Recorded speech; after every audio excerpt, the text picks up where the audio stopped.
I came back to Sterling Ridge at 2 in the afternoon for a forgotten merger file, only to find my husband's vintage silver Porsche shaking in a blind spot of our driveway. The windows were thick with fog. I watched him step out and adjust his belt while our landscape architect smoothed her messy hair. I did not scream. I simply shifted into reverse, driving away to plan a destruction he would never see coming. My name is Elena Vance, and for 15 years I have made my living cleaning up the messes of the very wealthy. At 38 years old, I am the person Chicago CEOs call when their illicit affairs threaten to hit the morning papers or when their embezzlement schemes begin to leak. I control variables. I mitigate damage.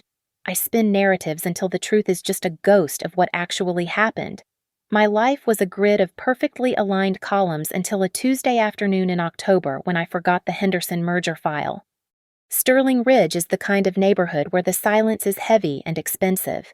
The lawns are manicured to within a millimeter of their lives, and the hedges are high enough to hide the bruises on trophy wives. We paid a premium for this privacy. I turned my Audi onto our street, expecting nothing more than a quick dash inside to grab the leather folio from my home office. It was 2 in the afternoon. The sun was high and bright, but as I rolled up the driveway, the shadows of the oak trees seemed to stretch longer than usual. I did not pull all the way into the garage. Something stopped me. It was a flash of silver tucked away in the service lane, a blind spot that I knew for a fact the security cameras did not cover because the weeping willow branches had grown too thick.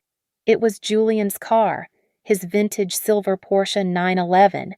He was supposed to be at the clinic performing a rhinoplasty, but there was his pride and joy parked where the gardener usually left his truck. I stopped my car and killed the engine. The silence of the neighborhood rushed in to fill the cabin. I watched. The Porsche was rocking. It was a rhythmic, violent motion that made the suspension squeak audibly even from 20 feet away. Then the passenger door opened and she stepped out. It was Zara, our landscape architect, the woman who had sat at our dinner table 3 nights ago discussing the pH balance of the soil for my hydrangeas. She ran a hand through her disheveled hair and laughed at something Julian said. The nausea hit me in a wave, but my hands did not shake. My knuckles were white as I gripped the steering wheel, but the shaking did not start. Not yet. I watched Julian lean in and kiss her on the cheek before heading toward the back door of our house. He looked like a man without a care in the world. He looked like a man who believed he was untouchable. I did not confront them. I did not scream. I shifted my car into reverse and let it roll backward down the driveway, the tires crunching softly on the gravel. I drove 3 streets over to an empty cul-de-sac where a new house was being framed and put the car in park. I sat there for 10 minutes and just breathed. In and out. In and out. I visualized the panic rising in my chest, and I shoved it down into a box, just like I did with every crisis I managed at work. I was no longer just a wife who had caught her husband cheating. I was Elena Vance, crisis manager, and I had just discovered a catastrophic breach in my own organization. This was not a heartbreak. This was a situation that required a strategy. I wiped a single tear from my cheek, checked my makeup in the rearview mirror, and began to formulate a plan to dismantle Julian's life brick by brick. I walked into the boardroom at 3 o'clock sharp. The Henderson merger was teetering on the edge of collapse, but I sat at the head of the mahogany table and dismantled the opposing counsel's arguments with surgical precision. I was terrifyingly efficient. My voice was steady, and my hands did not tremble as I poured water from the crystal carafe. No one in that room, not the senior partners or the nervous clients, could have guessed that my entire world had incinerated less than 60 minutes prior. I compartmentalized the image of the fogged windows, locking it behind a steel door in my mind so I could do my job. Once the contracts were signed and the office emptied out, I locked my door and turned my attention to the real crisis. I began to dissect Julian. To the world, he was Dr. Julian Vance, the miracle worker of the Gold Coast, the plastic surgeon who could erase 10 years from a socialite's face with a scalpel and a smile. On Instagram, he was the devoted husband who posted black and white photos of us with captions about soulmates. It was a brand, a carefully curated performance. And now I knew the backstage reality was rotting. I opened my personal laptop, the one with military-grade encryption, and created a new folder. I named it Operation Fog. I did not cry. I typed. I pulled up his shared calendar, the one he meticulously maintained to show me how busy he was. I started cross-referencing his professional obligations with the location data I could access from our shared cell phone plan. I found the cracks immediately. There were 6 weekends in the last year marked as medical seminars or urgent conferences in Boston or New York, but the digital footprint told a different story. He had never left the state. On those specific dates, his phone had pinged off towers near Lake Geneva and Galena, luxury resort towns exactly 2 hours away by car. He was not learning about new polymer implants. He was taking mini vacations. I moved to the finances. Julian was smart. He knew better than to use our joint checking account or his primary Amex for illicit activities. But arrogance makes people sloppy. I dug into the credit report I ran on him annually for tax purposes and found an inquiry I had previously overlooked. It was for a business credit card issued to a generic LLC called Helios Ventures. It was a shell company. I accessed the online statement by guessing the security question answers his mother's maiden name and the name of his first dog. The statement was a catalog of betrayal, dinners for 2 at French bistros, lingerie purchases from boutiques I had never set foot in, and hotel suites booked under the corporate rate. Then I saw the pattern that turned my stomach. The dates of his fake seminars aligned perfectly with the weekends Marcus was away. Marcus was the husband of Sloane, my best friend and the most brilliant forensic accountant in the city. Marcus was supposed to be on golf trips. I pulled up Marcus's social media. On the exact weekend, Julian was supposedly in Boston and actually in Lake Geneva. Marcus had posted a photo of a golf course that I recognized. It was the course at the Grand Geneva Resort. They were together. This was not a moment of weakness or a midlife crisis. This was a lifestyle. Julian and Marcus were coordinating their infidelity. They were covering for each other, creating alibis and sharing resources to live a double life while Sloane and I kept their homes running and raised their status. The rage that hit me then was cold and sharp. It was not the hot fire of jealousy, but the icy clarity of a strategist who realizes the enemy has been inside the gates for years. I sat back in my ergonomic chair as the city lights of Chicago flickered on outside my window. I could not do this alone. If this was a conspiracy, I needed a coalition. I needed women who were just as smart, just as wounded, and just as dangerous as I was. I reached for my phone and dialed Sloane. I was going to burn Julian's life to the ground, but first I needed to gather my army. I chose a booth in the darkest corner of the Velvet Note, a jazz bar 3 blocks from the financial district where discretion was included in the price of the $20 cocktails. Sloane arrived precisely on time, wearing her armor which consisted of a sharp charcoal blazer and a gaze that could peel the paint off a wall. As a forensic accountant for the city's top law firm, she spent her days hunting down hidden assets in high-stakes divorces. She ordered a dirty martini and looked at me with the kind of clinical assessment she usually reserved for tax returns. I decided to play the game I knew best. I spun a narrative. I told her I had a new client, a high-profile crisis management case involving a wealthy surgeon who was hiding a mistress under the guise of professional development.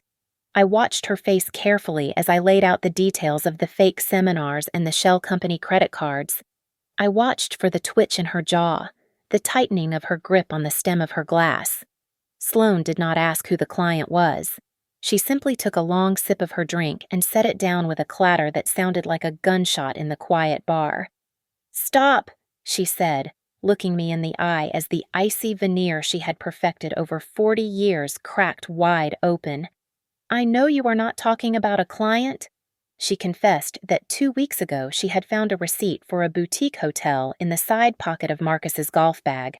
He had told her he was playing 18 holes at the club, but the receipt was time-stamped for 3 in the afternoon on a Thursday.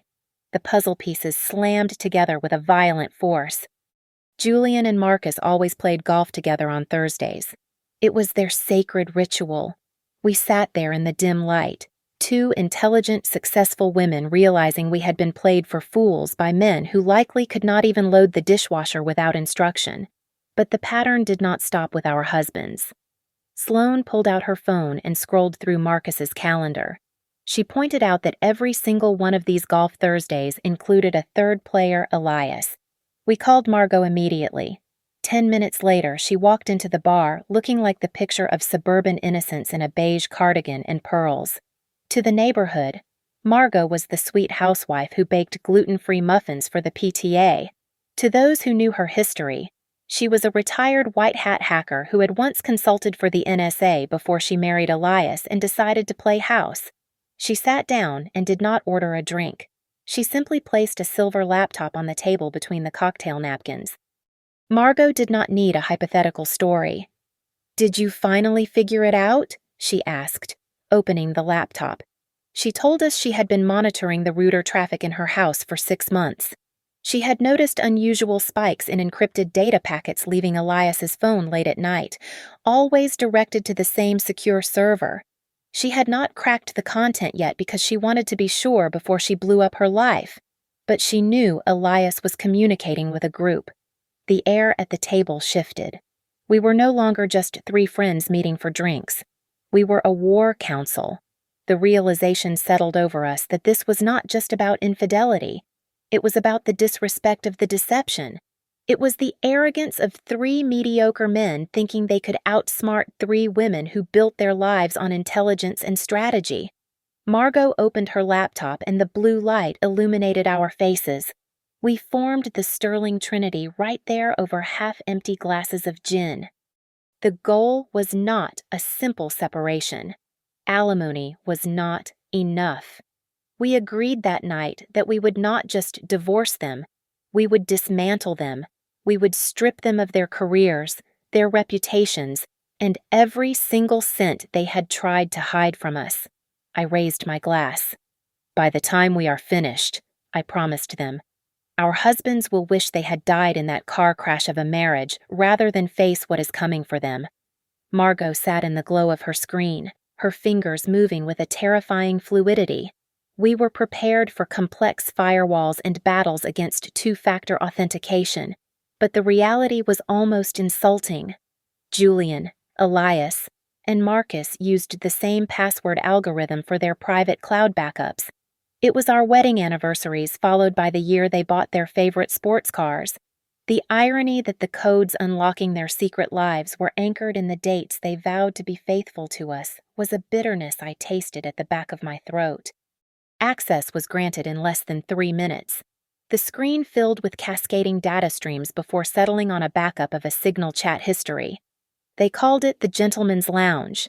As Margot scrolled through the months of logs, the air in the room grew toxic. It was a digital sewer. There were photos of women I did not recognize, blurry shots taken in hotel rooms and cars. But it was the text that made my skin crawl. They traded stories about us, mocking our aging, our complaints about running the household, and our bodies. Julian referred to me as the bank manager, a cold moniker that stripped away 15 years of partnership. They shared their mistresses like commodities, offering advice on who was discreet and who was too clingy. Then we found the epicenter of the operation. They kept referring to the headquarters. Margot cross-referenced the geolocation tags on the uploaded photos with the credit card data Sloane had pulled earlier. It was a penthouse apartment in the city center, leased under the shell company Helios Ventures. It was listed as a representative office, but the photos showed a bachelor pad equipped with a stocked bar and a view of the skyline. It was a shared playground, a safe house where they brought their conquests so they never had to risk booking a hotel room that might leave a paper trail. It was a fully furnished monument to their narcissism. That was when we saw the 4th member of the chat. His handle was The Rookie. Margot decrypted the user ID in seconds. It was Preston. My heart stopped for a beat. Preston was married to Bea, a gentle fashion designer who was currently 7 months pregnant with their first child. Bea was the kind of woman who still believed in fairy tales, and Preston was the golden boy she had brought home to her wealthy father. The room fell silent. A heavy moral debate settled over us.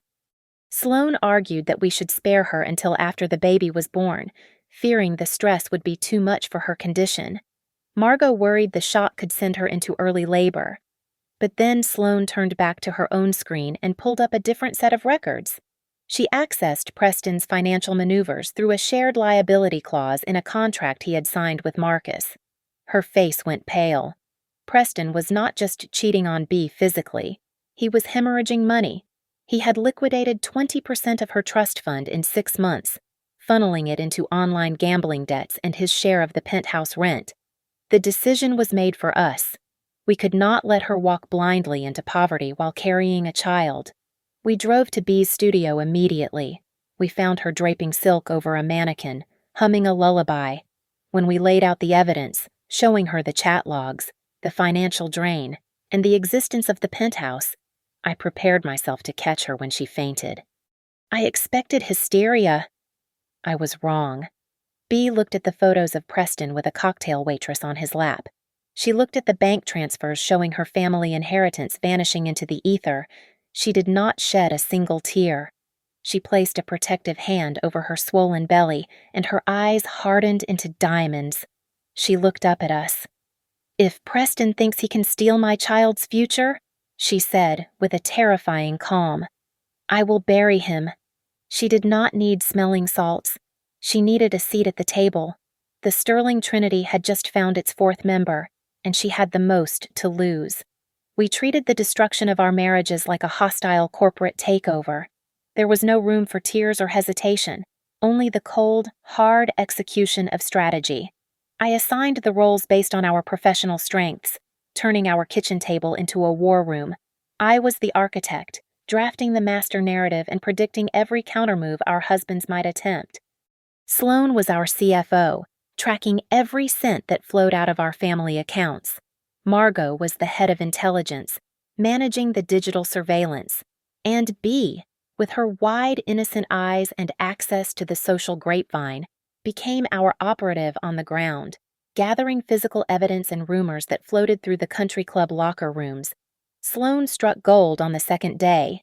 She had been digging through the hospital's auxiliary accounts when she found a discrepancy that made her gasp. Julian was not just spending our savings. He was skimming from the Angels of Mercy Charity Fund, a nonprofit he chaired that provided reconstructive surgery for burn victims. He had diverted over $40,000 in the last 3 months alone, labeling the withdrawals as administrative consulting fees.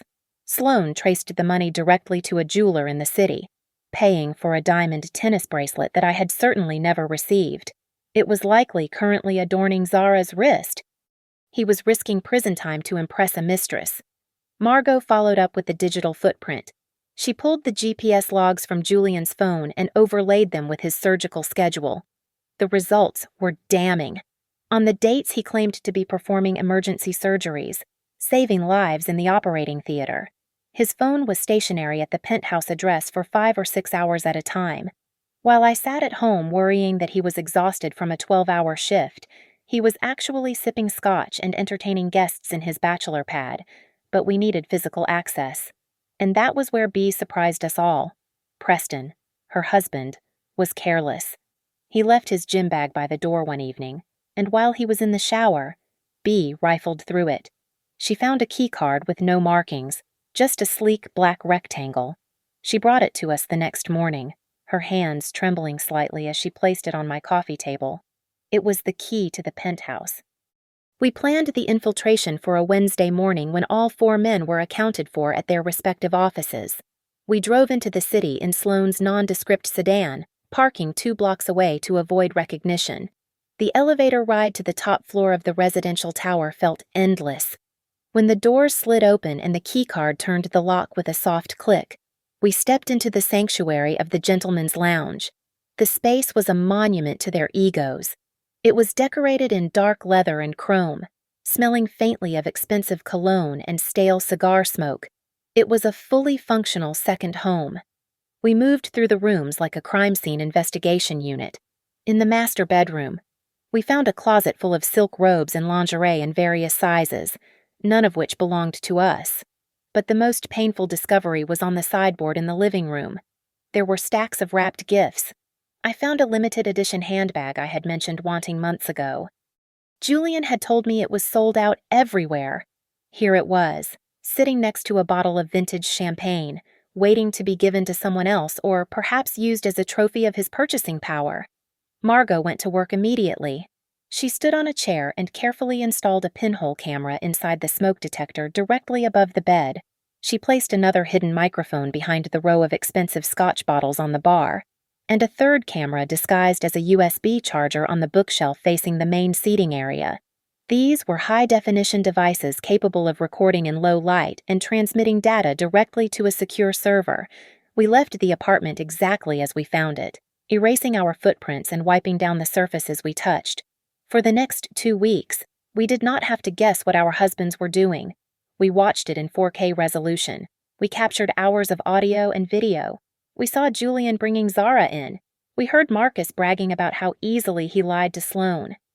We watched them toast to their own brilliance, unaware that the very technology they relied on was now building a prison around them. We had enough footage to ruin them a dozen times over. The evidence was not just circumstantial anymore. It was undeniable, graphic, and ready to be weaponized. The days leading up to the end were a masterclass in domestic theater. I stood in the laundry room with the steam rising from the iron, pressing the collar of Julian's white dress shirt until it was stiff and perfect. It was a scene of absolute normalcy. Upstairs, I knew Sloane was likely pouring Marcus a glass of vintage red wine, and Margot was probably listening to Elias drone on about his day, nodding at all the right moments. We had transformed into Academy Award-winning actresses, performing the roles of devoted wives while our internal worlds were cold, hard blocks of ice. On Wednesday evening, Julian came home with the announcement we had been waiting for. He tossed his keys into the foyer bowl and told me with grave seriousness that he had been selected to attend an urgent medical summit this coming weekend. He claimed it was a gathering of the top reconstructive surgeons in the country to discuss new grafting techniques. I knew, because Margot had already intercepted the reservation confirmation, that the summit was actually a 70-foot yacht chartered on Lake Michigan for him, the boys, and their mistresses. I did not flinch. I smiled the warm, proud smile of a woman who believes her husband is a god among men. I told him how proud I was. I told him he worked too hard and deserved the intellectual stimulation. I even offered to pack his bag. Later that night, as I folded his silk boxers and his cashmere sweaters, I took a razor blade and carefully opened the lining of his leather toiletry kit. I slipped a coin-sized GPS tracker deep inside the seam and stitched it back up with invisible thread. He would carry our surveillance device with him right into the arms of his lover. Our phones buzzed constantly with notifications from our secure group chat. The digital space had become our confessional. B messaged that Preston had tried to kiss her stomach to say goodnight to the baby, and she had to lock herself in the bathroom to dry heave. Sloane admitted she had to drink 3 glasses of Chardonnay just to tolerate Marcus putting his hand on her thigh during dinner. The physical revulsion was becoming impossible to hide. We were touching skin that had been all over other women, hearing "I love you" from mouths that had spent the afternoon mocking us. The tension was a physical weight, pressing down on our chests. But we held the line. I waited until Julian was in a particularly high mood to spring the trap. We were having breakfast, and I looked at him with wide, adoring eyes. I mentioned that I had overheard him talking about Helios Ventures, his shell company, and how impressed I was with his business acumen. I played the part of the supportive but slightly naive wife perfectly. I suggested that we should host a celebration, a gala night of honor to toast the success of him and his partners. I watched his ego devour the bait. He looked at me with a mix of amusement and condescension, clearly thinking it was adorable that I wanted to celebrate a fake company he used to hide assets from me. He thought I was stupid. He thought I was so blinded by love that I was throwing a party for his infidelity fund. He agreed immediately, saying it would be wonderful to get the guys and the wives together for a proper evening of luxury. I took charge of the logistics instantly. I contacted the Vesper Club, the most exclusive private venue in the city. I demanded the Platinum Room, specifically because it was located in the basement level with heavy, soundproof doors and no cell service. I told the event coordinator that we needed the highest quality audio-visual equipment available because I had prepared a very special video presentation for the husbands. It was the truth. After all, It would be a presentation they would never forget. On the morning of the party, the house was quiet. Julian was singing in the shower, anticipating a night of being worshipped. I walked to the window and looked out at the manicured lawn of Sterling Ridge. I pulled out my phone and typed a final message to the group. The trap is set. The prey has entered the kill zone. The Platinum Room at the Vesper Club smelled of old money, mahogany, and the kind of leather that costs more than most people earn in a year. We arrived in a formation that we had not coordinated but felt inevitable. All four of us were draped in floor-length black silk gowns. To the casual observer, we were the epitome of elegance, a quartet of sophisticated wives supporting their successful husbands. To anyone paying close attention, we looked like a procession of grieving widows arriving at the funeral of our own marriages. The visual statement was stark and intentional, a wall of darkness against the gold and cream decor of the private suite. Julian, Marcus, Elias, and Preston swept in on a cloud of expensive cologne and self-satisfaction. They were immaculate in their bespoke tuxedos, adjusting cufflinks and slapping backs with the boisterous energy of men who believe they have conquered the world. They believed this night was a tribute to their brilliance, a celebration of the fake empire they thought they had successfully hidden from their foolish wives. The air buzzed with their laughter, a sound that grated against my nerves like sandpaper. They looked at us and saw trophies to be displayed, not executioners waiting for the signal. The first hour was a masterclass in deception. Waiters circulated with trays of vintage champagne and hors d'oeuvres that were tiny works of art. We played our parts. B allowed Preston to rest a protective hand on her baby bump, even though I saw the muscle in her jaw jump every time his fingers brushed the fabric of her dress. Sloane laughed at Marcus's jokes, her eyes dead and cold behind her designer glasses. Margot played the doting spouse to Elias, fixing his tie while undoubtedly imagining tightening it until he turned blue. We were the perfect accessories to their egos, reflecting their glory back at them one last time. Julian slid his arm around my waist, pulling me close. The heat of his body, once a comfort, now felt like a radiant toxicity. He leaned down, his breath warm against my ear, and whispered that I looked stunning, that I was the perfect partner for a man of his stature. I turned to him slowly. I did not blush. I did not lower my eyes. I gave him a smile so sharp and devoid of warmth that I felt him physically recoil. For a split second, the confidence in his eyes flickered, replaced by a primal instinct that told him a predator was nearby. But his arrogance quickly smothered the warning. It was time. I caught the eye of the club manager standing by the double mahogany doors. He was on my personal payroll for the night, not the club's. I gave a nearly imperceptible nod. He stepped out, pulled the heavy doors shut, and I heard the distinct, heavy click of the deadbolt sliding home. The sound was final. The air in the room seemed to drop 10 degrees. There was no way out now, and the soundproofing that usually kept the secrets of the elite inside would now ensure that no one heard them scream. I walked to the center of the room, where a small podium had been set up. I took a crystal spoon and tapped it against the side of my champagne flute. The chime rang out, clear and piercing, cutting through the murmur of conversation. It sounded less like a request for attention and more like a death knell. The room fell silent. 4 pairs of eyes turned to me, expecting a toast to their genius, their faces flushed with alcohol and pride. I looked at them, lingering on each face. Julian, Marcus, Elias, Preston. I took a breath, savoring the last moment of their ignorance. "Gentlemen," I said, my voice soft but carrying to every corner of the silent room. "Welcome to the night of truth." There was no applause.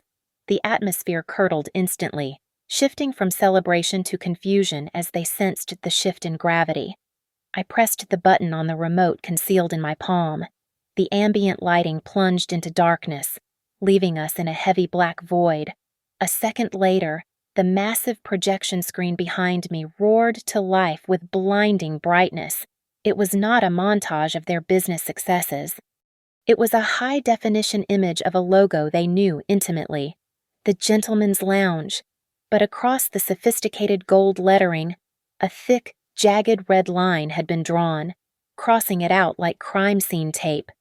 I heard Preston gasp, a wet, terrified sound that echoed in the sudden silence. The trap had snapped shut. Sloane was the first to step into the harsh light of the projector. She did not look at Marcus. She did not look at any of them. She stood with the posture of a prosecutor delivering an opening statement and clicked a remote control. The screen behind her shifted from the crossed-out logo to a complex web of financial diagrams. It was a forensic accounting of their betrayal, mapped out in red and black lines. She spoke with a voice devoid of emotion, presenting the data as if she were auditing a failing subsidiary. She pointed to a series of transactions dated over the last 18 months.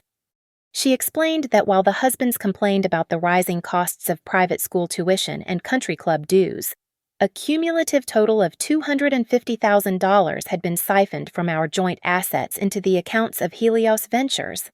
The screen zoomed in on a specific invoice. It was a hotel bill from the Four Seasons, dated October 12th. Sloane turned to Marcus, her face a mask of stone. She reminded him that on October 12th, he claimed to be in Cleveland holding his mother's hand as she recovered from hip surgery. The invoice showed a charge for the presidential suite, 3 bottles of Dom Perignon, and a room service order for 2 at 3 in the morning. Marcus turned a color I had never seen on a human face before, a sickly, ashen gray that suggested his heart had just stopped beating. Margot took the stage next. She did not need charts. She simply pressed a button on her laptop. The room was suddenly filled with high-fidelity audio, amplified by the club's state-of-the-art surround sound system. It was the voices of our husbands.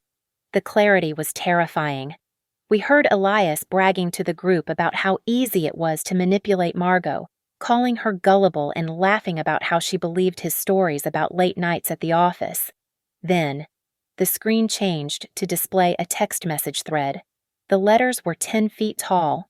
It was a message from Elias to the group, sent just 3 days ago. He referred to Margot as a boring old hag who had forgotten how to be a woman. Elias made a sound like a wounded animal and slumped down in his chair, covering his face with his hands as the cruel words loomed over him. Then it was Bee's turn. She moved slower than the rest of us, her hand resting protectively on her stomach, but her presence was the most formidable. She did not look at the screen. She looked directly at Preston. The projector displayed a series of bank transfers from the savings account meant for their unborn child's college education. $50,000 had been wired to an agency representing a 20-year-old swimsuit model. The evidence was irrefutable. Preston panicked. The realization that his social standing and his access to his father-in-law's fortune were evaporating made him reckless. He jumped up, his chair screeching against the floor, and lunged toward the stage, shouting for her to stop. He made it 2 steps before the security team I had hired materialized from the shadows. 2 massive men in black suits intercepted him, grabbing him by the shoulders and forcing him back into his seat with a force that rattled his teeth. He looked around, wild-eyed, realizing for the first time that he was physically trapped. A deathly silence descended on the room. The only sounds were the rhythmic whirring of the projector's cooling fan and the ragged, terrified breathing of 4 men who were watching their lives disintegrate. They looked at each other, desperate for a plan, but they found no comfort in their alliance now. I stepped back into the center of the room for the final blow. I told them that we had seen the numbers and we had heard the words, but sometimes visual proof is required to truly understand the depth of the rot. I signaled for the final video file. The screen flickered and then resolved into a crystal-clear 4K image. It was a silver Porsche 911 parked in a driveway. My driveway. The timestamp in the corner read 2:15 in the afternoon. The audience of 4 watched in horror as the car rocked. They watched the windows fog up, and then they watched in excruciating, high-definition slow motion as the door opened. Julian stepped out, adjusting his belt buckle with a smug grin. Zara stepped out, fixing her hair. The camera zoomed in on Julian's face, capturing every pixel of his arrogance. It was the smoking gun, the final nail in the coffin of his reputation. I paused the video on a freeze frame of his satisfied smile, letting it burn into the retinas of everyone in the room. Julian stood up, smoothing the lapels of his tuxedo with a trembling hand. He cleared his throat and tried to summon the voice he used to reassure wealthy patients that their scars would fade. He looked at me with a practiced expression of pity, shaking his head slightly. "Elena," he said, his voice wavering slightly, "you are misunderstanding what you saw. That was just a therapeutic exercise for my back pain. Zara was assisting me with a lumbar release." It was gaslighting in its purest, most desperate form.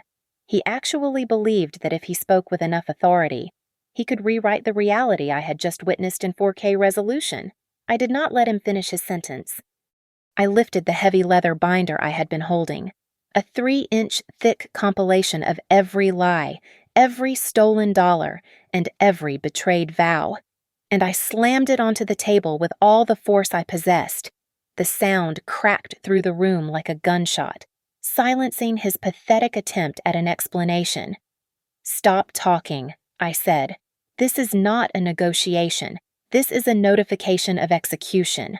I walked around the table, circling them like a shark in deep water. "You have exactly 2 options," I explained, "and neither of them involves leaving this room with your dignity intact." I pointed to the divorce agreements currently sitting in front of them. Option 1 is to sign. These documents grant us full physical and legal custody of the children, ownership of the marital homes, and 80% of all liquid assets and future earnings for the next 10 years. Option 2, I continued, my voice dropping to a whisper that carried more weight than a scream, is total scorched earth. I looked directly at Julian. "If you hesitate, the video of you and Zara will be emailed to the state medical board within 5 minutes. You will lose your license to practice medicine before sunrise. You will never hold a scalpel again." I turned to Marcus.